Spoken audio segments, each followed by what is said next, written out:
trick or treat season na naman.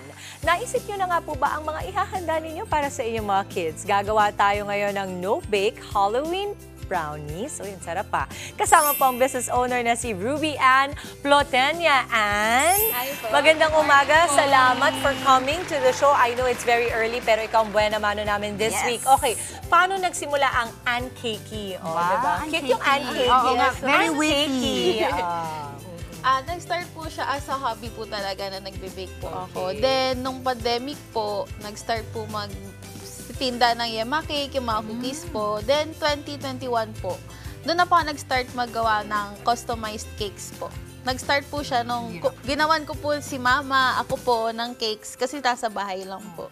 Mahirap pag-baking, ano? Kasi exact science yun, pag-baking. That's right. At eto naman, okay.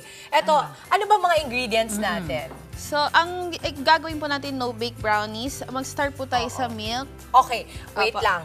Ann, meron kasi tayong mga kapatid na tinutulungan tayong maintindihan lalo ang mga bali-balita. Mamaya kasi we will explain it to our kapatids how we're going to do this. Hinalo na po ang ating no-bake brownies kanina. I-rundown lang ni Miss Ann ang ating bisita ngayon ng ingredients at kung anong ginawa natin habang nagde-design po kami. So, yung ingredients na ginamit natin is evaporated milk, cocoa, white sugar, flour, and instant coffee, vanilla, and mag-a-add tayo ng butter habang nagmi-mix. Then, pag naging buo na po yung butter, pwede na po natin siya i-transfer sa baking pan. Then, gamit po tayo ng parchment paper para madali po siya para hindi tanggalin. dumikit, Yes po. Miss Ann. Then, i-chill po siya overnight. Then, pwede na po mag-decorate ng overnight. brownies. Kumbaga, itong dinidecorate natin ito ay kahapon mo pa ginawa. Yes no, po. Miss Ann. Thank you so much. Alam ko, napakadali nitong gawin, pero ang galing because it's a perfect bonding activity with your kids. At dahil Halloween ngayon, eto nga, may pa-RIP tayo dyan, may mga pamata tayo. Ano ba palagay mo ang magandang inilalagay, lalong-lalo na sa brownies? Pero edible to, ma'am, no? Yes po, edible po lahat. Pwede po sprinkles, pwede pong edible georgies, then pwede pong may theme tulad po ng Halloween sprinkles po. Ang ganda! Kasi, okay, gusto ko matikman actually yung brownies na, ano ba yan, Andre? Para namang nilagay sa buntod yan.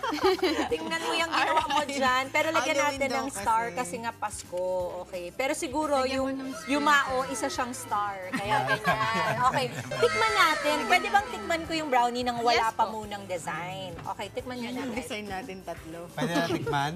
Yes po. Uy, ang lambot. Ang sarap. So, parang siyang medyo gooey brownie. Hindi po siya, mga kapatid, yung parang matigas. At masarap. Kamusta? Kasi no-bake. Kumbaga, sa pan natin siya niluto. Then chilled po overnight sa fridge. Okay. Miss Ann, saan ka namin pwedeng i-follow? Pwede niyo Imbitahan po na ako natin follow sila. sa Facebook na @AnnCakey with double Y. Then pwede sa Instagram and TikTok din po. Yun! Maraming salamat, Miss Ruby Ann Plotenia, owner ng Ann Cakey. Salamat po!